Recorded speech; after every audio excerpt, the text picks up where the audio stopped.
On the burning surface of Mustafar, Anakin struggled desperately amidst the flames.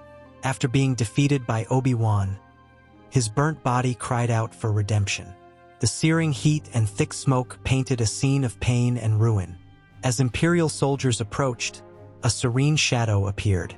Yoda, guided by the Force, was speeding his ship towards the battlefield. He sensed that Skywalker's destiny was about to be rewritten. Upon landing on Mustafar, Yoda was confronted with the chaos that reigned in that hellhole.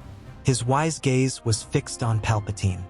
He was looking at Anakin's burnt body and still promised him glory on the dark side of the Force. The Sith saw Anakin's usefulness and would not let him fall into the boiling lava. With a firm and resolute voice, the Master proclaimed, "With me, Skywalker will go."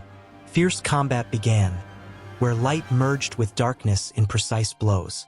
The lightsabers flashed brightly, reflecting the anger of both sides. Master Yoda's green saber flew as he leapt from side to side, while Palpatine's red saber tried to hit the Jedi Master. Yoda advanced with unwavering determination, channeling the power of the Force. Yoda was much older than the Sith, but he was also more powerful. In one graceful movement, his saber slashed mercilessly at Palpatine's hand, which fell and burned in the lava in an instant. The Sith, surprised and humiliated, retreated while sobbing in pain. The villain's hasty escape didn't stop Yoda's anger from flaring up. However, when he noticed the Imperial soldiers approaching, the Master hesitated. Without wasting any time, he chose not to continue the chase at that moment. With all the energy he had left, Yoda concentrated on his vital mission.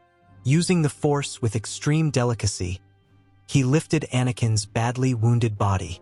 Every burnt fiber was enveloped in an energy that sought to restore life. Skywalker's body was carefully transported to the rescue ship. The takeoff was quick and safe, directing the way to Polis Massa, the ship where Padme was in great pain. On arriving at Polis Massa, the atmosphere was filled with tension and restrained hope. Padme Amidala, in intense pain, was fighting for the birth of her children. Obi-Wan, in a serene voice, assured her that Anakin was resting beside her. His comforting words brought relief amidst the chaos of war.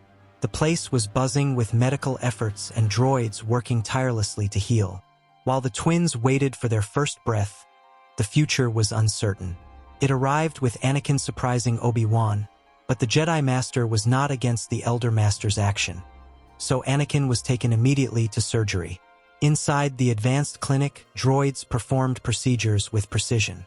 Using synthetic tissue, they restored the lung that had been lost in battle. Sophisticated grafts replaced burnt skin, blending the natural with the artificial. Hair and facial features were reconstructed using regeneration techniques.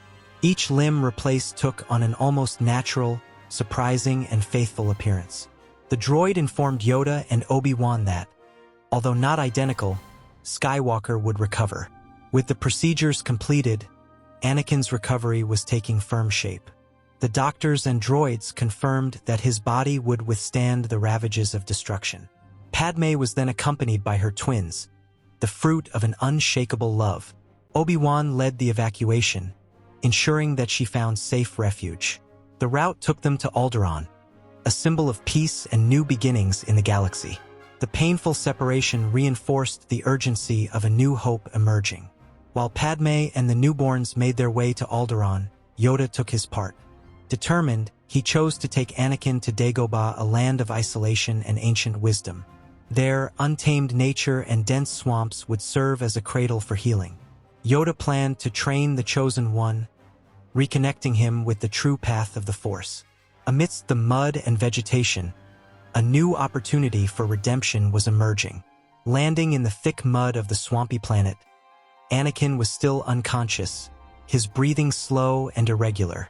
Yoda watched, immersed in deep meditation, as he always did in such delicate situations. The Force was guiding his master's steps, and he knew that the task ahead would be arduous, but essential.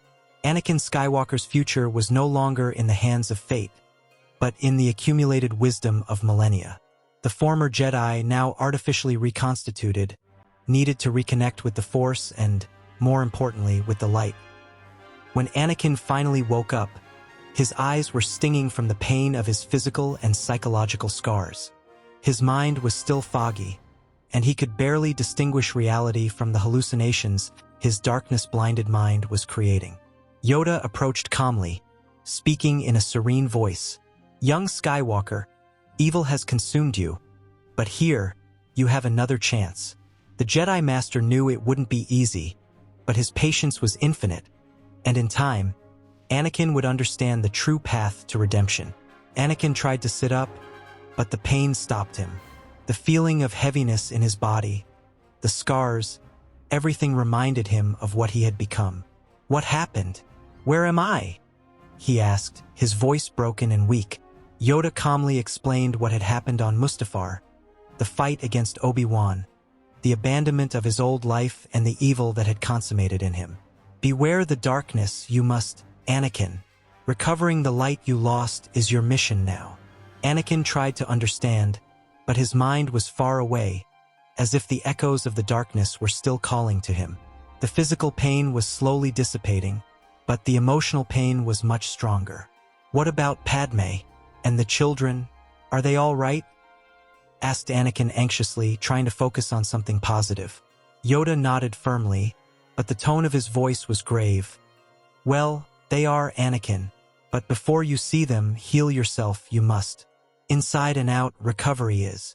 Yoda's words were clear, but the reality was difficult to accept.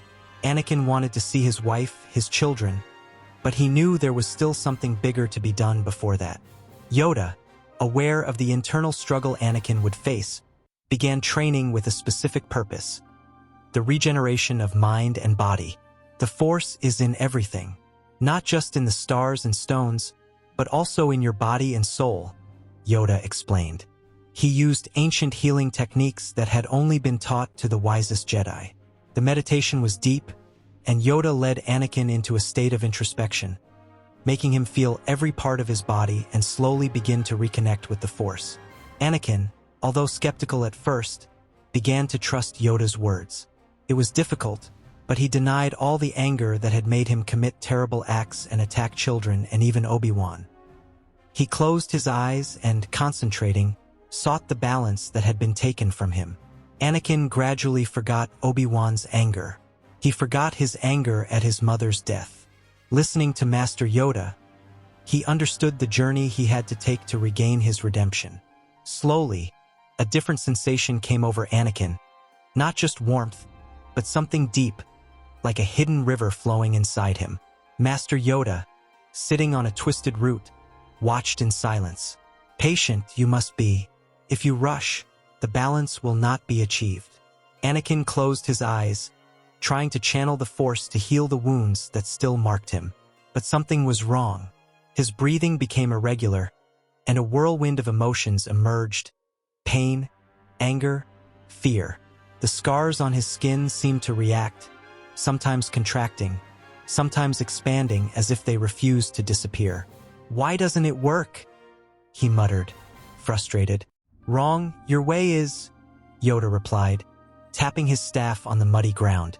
"The Force, flow it must." The old master stood up and walked slowly to a small lake of murky water. "Look," he said, pointing to the surface. "Agitated, everything becomes distorted. Calm, all is revealed." Anakin took a deep breath and tried once more, searching for the power within himself. But every time he drew on the Force, he felt the dark echo of the past.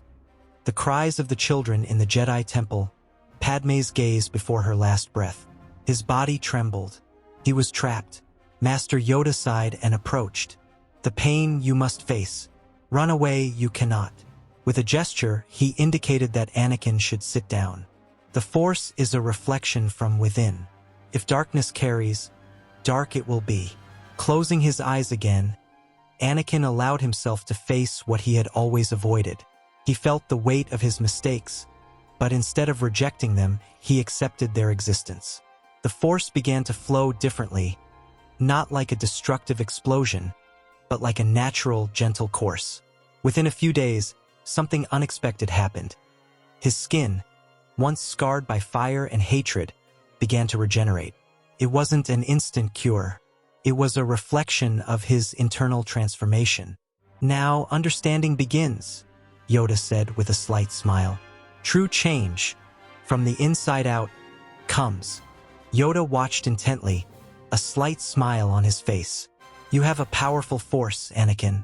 Midi-chlorians, there are many in you. The cure, swift it will be, but what you become, that must be your choice." Anakin looked at Yoda, confused, not fully understanding what his master meant. "The midi-chlorians, the Force not only connects you, but your abilities intensify. What happens to you is unique.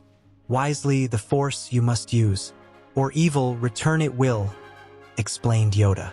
The idea of his immense connection to the Force was not something that Anakin fully understood yet, but he felt a powerful energy pulsing within him, an energy that invited him to become more than just a Jedi.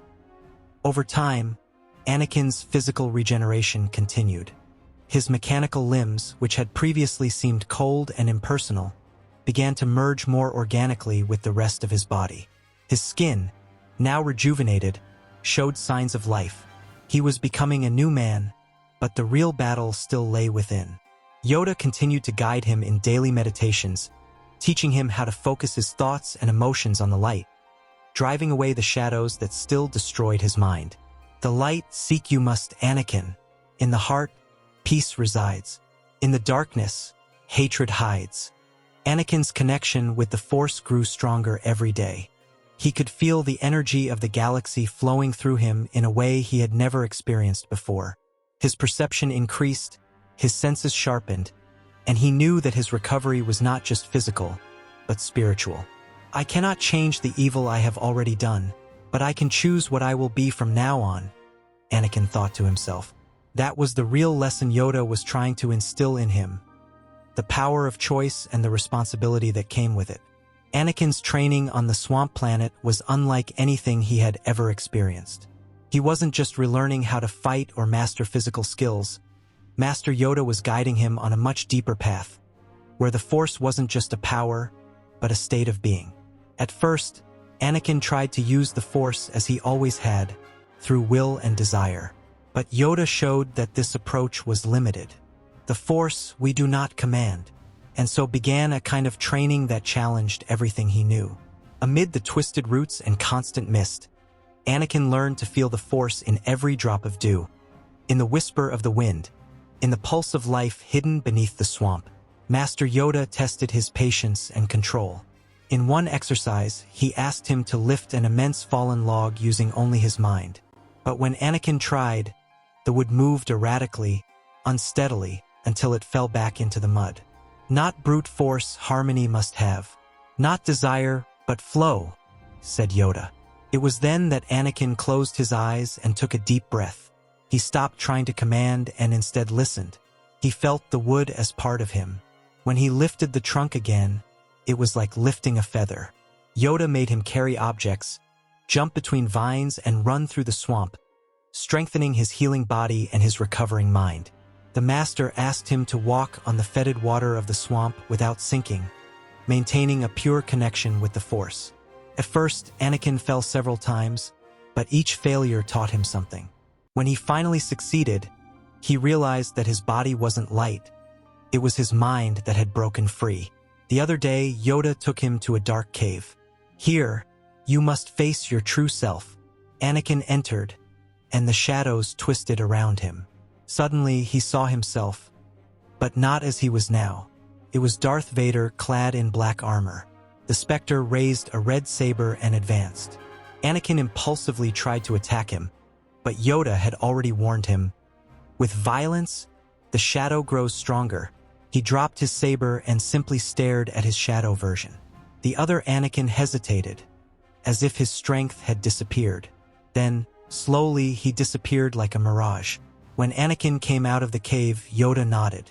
"Now you're ready." That's how Anakin became stronger than ever. He was no longer a warrior driven by anger or the desire for control. Now he was one with the Force. His powers were immense, but his wisdom was even greater. When he looked at his hands, he realized that the Force was pulsing inside them in a different way. He was no longer just Anakin Skywalker. Now he was the chosen one, ready to fulfill his destiny. The chosen one who had been corrupted and had to die in order to resume his role in the universe. After weeks of intense training and healing on the swamp planet, Anakin finally felt ready to take the next step. Yoda, satisfied with their progress, suggested that they leave. The peace within you, you must find, before the evil you face outside, said the Jedi Master. Anakin knew that the road ahead would be challenging, but he was determined. I'm going to see Padme and the children. I will do whatever it takes to make up for my mistakes, said Anakin, with an expression of renewed determination. He knew that the time for true redemption was coming. Anakin set off for Alderaan with a heart full of hope, but also full of uncertainty. The journey was not just a journey through space, but a journey into the unknown, where the past and the future collided in unpredictable ways. He longed for a reunion with Padme and for the family ties that had once given him comfort. However, the image he held in his mind would soon be challenged by reality. Alderaan, a planet once a symbol of peace and stability, was now plunged into the shadows of the consequences of war. The refuge he had longed for was actually becoming a proving ground. Stepping onto the planet's soil, Anakin realized that the atmosphere carried an invisible weight, as if the Earth itself had been scarred by the galaxy's wounds. The streets, once brimming with hope and life, now bore the traces of difficult times. Every face that crossed his path reflected the impact of the political instability and horrors that had ravaged the system. Padme, the woman he loved so much, was no longer the young dreamer he had known. Now she carried with her the strength of someone who had survived and fought for those around her. Time passed differently on Swampy Planet. Even so, his words were firm, but his eyes showed a deep sadness. The reunion between Anakin and Padme was full of conflicting emotions, between the love that has never faded and the scars that time has failed to heal. He tried to explain his redemption, his learnings and the changes that had transformed his soul. "What you've done can't be erased, Anakin," she said, her voice laden with pain. He knelt before her, his eyes watering, confessing the nightmares that haunted him every night. "I see the children's faces, Padme. I see everything I've done, and it destroys me." But she was hesitant to trust. When Anakin asked to see Luke and Leia, Padme refused, fearing what he could still represent. Faced with Padme's refusal and the disappointment and fear on her face, Anakin didn't argue. He just nodded, accepting his pain as part of the burden he had to carry. Later, he met with Obi-Wan, seeking answers that perhaps only he could offer. The old master listened to him in silence, watching every expression of regret. "Your apologies don't change the past, Anakin," Obi-Wan said firmly. "If you want to fix something, do it with your actions." Anakin understood the truth behind those words. Redemption did not come from mere promises, but from the real transformation of his actions. He couldn't recover everything he had lost, but he could still change the future. In the midst of Alderaan's political chaos, Anakin found a purpose. Using his skills, he helped restore order and protect those who needed hope. His actions began to be noticed not as a warrior, but as a symbol of renewal. However, his mind remained unsettled, for he knew that the real person responsible for the galaxy's suffering was still lurking. Palpatine, the shadow who manipulated everyone's destiny, continued to rise like an invisible monster. Anakin felt the Force guiding him in a clear direction. His destiny had not yet been fulfilled. On the silent nights of Alderaan, under a sky of twinkling stars, he reflected on his journey. Training with Yoda had taught him that the Force was not a weapon, but a balance between all things. He finally understood that power did not come from domination, but from harmony. Every choice he made now had to be made wisely, because any slip could lead him back into the abyss. Sitting on a hill, he felt Padme's presence approaching. She watched him for a long time before saying, "If you really want to change, Anakin, prove it." Time passed and Anakin's presence on Alderaan began to influence those around him. Even those who had previously feared him began to see something different in him. He was no longer the warrior blinded by rage, but someone who sought to make amends for past mistakes. The inhabitants of Alderaan came to see him as a hero reborn, someone who defies his own darkness to find the light. However, he knew that there was still one last step on his path.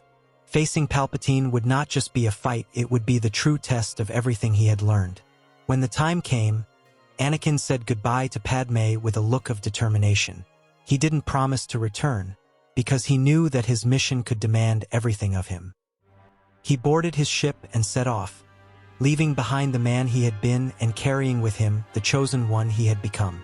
Alderaan was no longer just a destination for him. It was a milestone in his transformation, proof that there was still something to be saved. He flew out to face the greatest challenge of all, knowing that this time he wasn't just fighting for himself. Anakin felt the weight of responsibility as he prepared for the final confrontation. He had gathered unexpected allies and devised an ingenious plan to deceive Palpatine. With his mind sharp and the Force flowing strongly, the Jedi devised a subtle trap. "Today, justice will prevail and the Republic will be reborn," he murmured with conviction. The signs of redemption shone in his eyes, and hope was palpable. Anakin knew that this would be the decisive moment to change the fate of the galaxy. As he entered the Imperial Palace, Anakin wrapped himself in a cloak of serenity that concealed his true essence. His footsteps echoed in the grandeur of the place, but his mind was focused, like a blade ready to cut. Palpatine, seated on his throne of power, showed no doubt in his authority. He watched him with a perfidious, arrogant smile, as if he already knew that victory was assured. "The Chosen One has returned," sneered the Dark Lord, his words laden with disguised contempt, trying to hide his discomfort at Anakin's presence, although he didn't realize the internal changes the former apprentice had undergone. "I thought you died after being humiliated by Master Kenobi, but it's good to see you've returned to your master. I almost thought of looking for another apprentice. I'll fix you and you'll reach the full potential I've planned."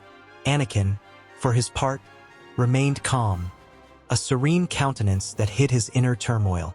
Using the Force with precision, he masked his true intentions, like a master manipulating the tides of perception. His every gesture was controlled, his every glance thoughtful, projecting an unshakable confidence. As the tension in the room grew, his eyes brimmed with an immense determination, stronger than any fear or doubt.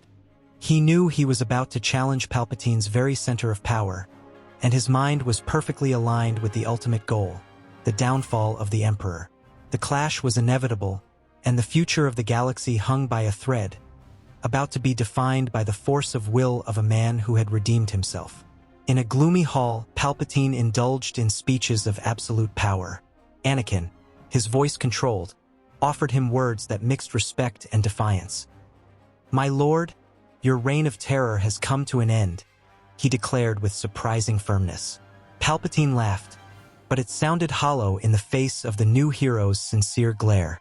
The Sith Master was oblivious to the internal change in his redeemed former pupil. In the charged atmosphere, the tension turned into a battle of wills as the confrontation drew closer. The verbal confrontation evolved into a cunning duel, full of unexpected tricks. Anakin conducted the conversation in such a way as to destabilize Palpatine's confidence. With subtlety, he presented a proposal that seemed to give the Emperor absolute power. "Trust me, we will show the greatest power this galaxy has ever seen." Palpatine, deluded by his apparent loyalty, accepted the alliance in awe, and so the trap was sprung, embedded in the sweet words of the redeemed warrior. In the dead of night, while Palpatine indulged in false security, Anakin acted. With an unexpected move, he entered the Sith Lord's room. Darth Sidious was wide-eyed at the moment and laughed. "You didn't really think I'd let my guard down so easily, Anakin, you fool." The lights came on and Anakin saw that through the windows of Palpatine's quarters, more than 10 stormtroopers were positioned. The Sith Lord laughed. The evil Chancellor shot endless bolts of lightning at Anakin. Anakin, calmly kneeling, reflects all the rays using his lightsaber. Palpatine is amazed that he can do this without even looking him in the eye. Still kneeling and with his eyes closed, Anakin merely raised his eye and the Sith Lord watched as all his guards were paralyzed by the power of the Force. "Sith, you've never understood the true meaning of the Force," he exclaimed. The scene was surreal, as the energy of the Force manifested itself like nothing ever seen before. Palpatine, taken by surprise, tried to resist, but his fury quickly dissipated. Anakin stood up and calmly moved forward, dissipating all the rays Palpatine could throw using only the hand he had left after Yoda had ripped off the first one. With one swift blow, Anakin cuts off Palpatine's other hand, just as he influenced him to do with Count Dooku. The Sith cries out in pain and asks for forgiveness, but notes that Anakin no longer has any feelings for him. Not a single drop of hatred. Whatever had happened to the Jedi, he was no longer corrupted, and the Force in him was so powerful that it was hard to believe. Anakin made Palpatine taste the same sensation as many Jedis when they were betrayed in the Chronic Wars. Anakin used the Force to stop the Sith's movements while using the persuasive power of his mind to command the clones to shoot Palpatine until he fell. And that's what happened. The energy invading the room sealed the fate of the tyrant and his tyranny. The scales of the galaxy tipped towards the light, bringing about a rebirth that everyone had been waiting for. With the fall of Palpatine, the galaxy was witnessing a new dawn. Anakin, now a symbol of hope, stood as the true guardian of peace. He spoke words of forgiveness and responsibility in a solemn and inspiring tone. "May my mistakes serve as a lesson, and may justice be restored in every corner," he declared. The crowd felt the weight of the moment, united in a cry for renewal. The Republic was rising, rebuilt by the values that Anakin now embodied. The news of the Emperor's fall spread quickly through the systems. Previously oppressed planets celebrated the victory of a new era. Anakin dedicated himself to rebuilding, using his powers to heal old wounds. In public debates and meetings, he emphasized the transformative power of repentance. "Our every action must be guided by light and respect for life," he taught with humility. The new hero inspired an entire generation to believe in redemption and justice. Padme, who had always represented hope, reappeared with caution. She saw in Anakin the same essence she had once loved, but now tempered by pain and overcoming. Their reunions were marked by heartfelt conversations and long silences of understanding. "I fear, Anakin, that the past will always be a specter over us," she confessed regretfully. He, his eyes shining with restrained tears, replied, "I'll leave the past in oblivion, because your actions are proving to me that I still love you." Reconciliation was slow, but every word shared built the bridge of trust between them. Obi-Wan, who had followed the whole journey, looked with pride and caution at his former apprentice. He knew that redemption was a road with no shortcuts and that every step had to be honored. "You have proven yourself worthy of the forgiveness you sought, but vigilance must never cease," he warned. Anakin nodded, aware that true transformation was revealed in daily attitudes. The alliance between the former enemies was being consolidated into a pact of peace and responsibility. And so, the new guardian of the galaxy assumed his role, with unwavering faith and determination. The fate of the Republic was now in the hands of a man who, against all odds, had redeemed himself. Anakin Skywalker, once consumed by darkness, had become the symbol of renewed hope. He reunited with his children and watched them grow up. While Anakin trained Luke in the way of the Force and took him to learn about its history, Leia stayed with Padme on Naboo and guided her steps as the senator who would replace her in the future.